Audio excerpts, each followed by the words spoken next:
വാണിയപ്പാറ ഉണ്ണിയേശു പള്ളി സെമിത്തേരിയിലെ 38-ാം നമ്പർ കല്ലറ തുറന്നു പരിശോധിക്കും. പോലീസ് കേസ് രജിസ്റ്റർ ചെയ്തു.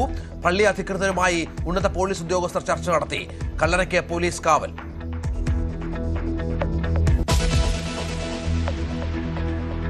വീര്യം കുറഞ്ഞ മദ്യത്തിന് നികുതി ഇളവ് നൽകിയ തീരുമാനത്തിൽ മുഖ്യമന്ത്രി പിന്നോട്ടു പോകും. കൂടിയാലോചനകൾ ഉണ്ടായിട്ടില്ലെന്ന് കോൺഗ്രസിലെ ആക്ഷേപം. അതൃപ്തി പരസ്യമാക്കി KC വേണുഗോപാലും. മുഖ്യമന്ത്രിയോട് വിയോജിച്ച് എക്സൈസ് മന്ത്രി. കശുവണ്ടി കോർപ്പറേഷൻ അഴിമതിയിൽ മുൻ വ്യവസായ പ്രിൻസിപ്പൽ സെക്രട്ടറി APM മുഹമ്മദ് ഹനീഷിനെതിരെ കടുത്ത ഭാഷയിൽ ഹൈക്കോടതി. ഉത്തരവ് മനസ്സിലായില്ലേ എന്ന് ചോദ്യം. നിരവധികം മാപ്പ് ചോദിച്ചിട്ടും കോടതി വിട്ടില്ല. രേഖാമൂലം വിശദീകരണം വേണം.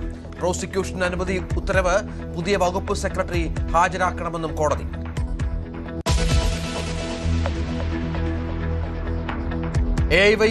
AISF പ്രതിഷേധത്തിനെതിരെ മലിനജലം ചീറ്റിയെന്ന നിയമസഭയിൽ ഉന്നയിച്ച പ്രതിപക്ഷം.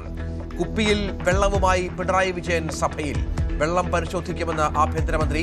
പബ്ലിക് ലാബിൽ വെള്ളം അയക്കാൻ സിറ്റി പോലീസ് കമ്മീഷണർക്ക് നിർദ്ദേശം.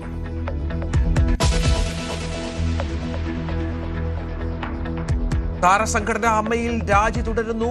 ശ്വേതാ മേനോന് പിന്തുണ പ്രഖ്യാപിച്ച മല്ലിക സുകുമാരൻ രാജിവെച്ചു. അഡ്ഹോക് കമ്മിറ്റിയിൽ നിന്ന് രാജിവെച്ച ആശ അരവിന്ദ്. വാട്സ്ആപ്പ് ഗ്രൂപ്പിലൂടെ രാജ്യപ്രഖ്യാപനം നടത്തി ലക്ഷ്യപ്രിയ. ശ്വേതാ മേനോൻ അൻസിബയുടെ മുന്നിൽ മുട്ടുമടക്കിയെന്ന് മാല പാർവതി. തമിഴ്നാട്ടിൽ ഒന്നിക്കാൻ ദ്രാവിഡ പാർട്ടികൾ. ലക്ഷ്യം TVKയുടെ സ്വാധീനം തടയൽ. ഇരു പാർട്ടികളും ഒരേ ദ്രാവിഡ പ്രത്യയശാസ്ത്രം പങ്കിടുന്നവരാണെന്ന് വിശദീകരണം. CPM-ഉം CPI-യും മുന്നണി രീതിയിൽ ഒന്നിച്ചത് മാതൃകയാക്കാൻ നീക്കം. ബ്രിട്ടീഷ് പ്രധാനമന്ത്രി കെയർ സ്റ്റാമർ രാജിവെച്ചു. പ്രാദേശിക തെരഞ്ഞെടുപ്പിലെ തിരിച്ചടിക്ക് പിന്നാലെ രാജി. ലേബർ പാർട്ടി നേതൃസ്ഥാനവും ഒഴിഞ്ഞു.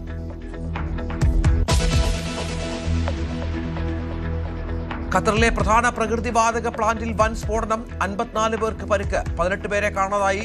ദുരന്തം ഇറാൻ ആക്രമണത്തിന് പിന്നാലെ അടച്ചിട്ട പ്രവർത്തനം പുനരാരംഭിക്കുന്നതിനുള്ള ശ്രമത്തിനിടെ. BJPയെ വെട്ടിലാക്കി അയോധ്യ രാമക്ഷേത്രത്തിലെ സാമ്പത്തിക ക്രമക്കേട്. നടന്നത് 1200 കോടിയുടെ കൊള്ള. ക്രമക്കേടുകൾ ഏറെയും നടന്നത് മഹാകുംഭമേളക്കാലത്ത്. റിപ്പോർട്ട് മുഖ്യമന്ത്രിക്ക് സമർപ്പിച്ചു. ട്രസ്റ്റ് ഭാരവാഹികൾ അയോധ്യ വിട്ടുപോകരുതെന്ന് SIT.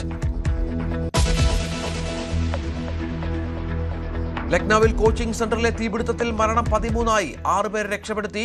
നിരവധി പേർ കുടുങ്ങിക്കിടക്കുന്നുവെന്ന് നാട്ടുകാർ. തീയണയ്ക്കാനുള്ള ശ്രമം തുടരുന്നു.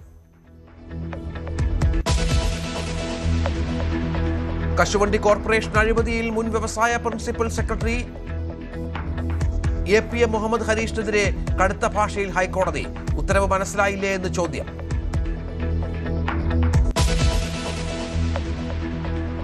ലോകകപ്പിൽ 2ാം ജയം തേടി അർജന്റീന ഇന്നിറങ്ങും. ഓസ്ട്രേലിയ എതിരാളികൾ.